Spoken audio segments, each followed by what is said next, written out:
This video is about infection control in the acute spinal cord injury ICU. This is the acute spinal cord injury unit at Groote Hospital. Here, 24 nurses work in 12-hour shifts to give the optimum care to patients with spinal cord injuries. Patients are looked after by a multidisciplinary team consisting of physios, OTs, dietitians, social workers, and doctors. These are very vulnerable patients, and the ICU is very serious about infection control. The goal of infection control is to eliminate healthcare-associated infections. These infections lead to significant and additional healthcare costs, as well as creating drug-resistant organisms. The fundamental principles of infection control include standard precautions and transmission precautions. Let's look at standard precautions first. Standard precautions are applicable for all healthcare settings, no matter the infection status of the patient. The principle of hand hygiene includes clean, short nails and minimal jewelry.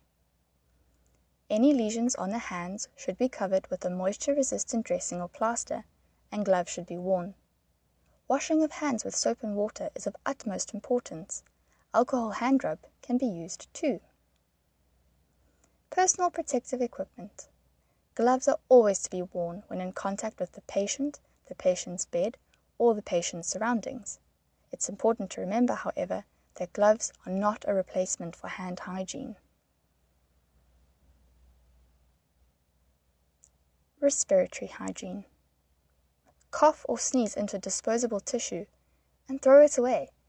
Any vulnerable patients should be 1 to 2 meters away from anyone coughing or sneezing.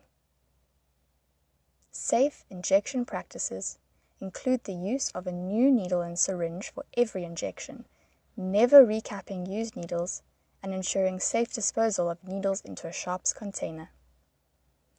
Standard precautions are supplemented by transmission-based precautions when patients are suspected or known to be infected with a highly transmissible organism. There are 3 categories of transmission-based precautions. Contact precautions are used for all patients in the acute spinal cord ICU, but are mostly used for patients with MRSA, Clostridium difficile, E. coli, scabies, impetigo, and Pseudomonas infection. Gloves and an apron are to be worn. Droplet precautions are used for patients who have a meningococcal infection or influenza. A surgical mask is to be worn.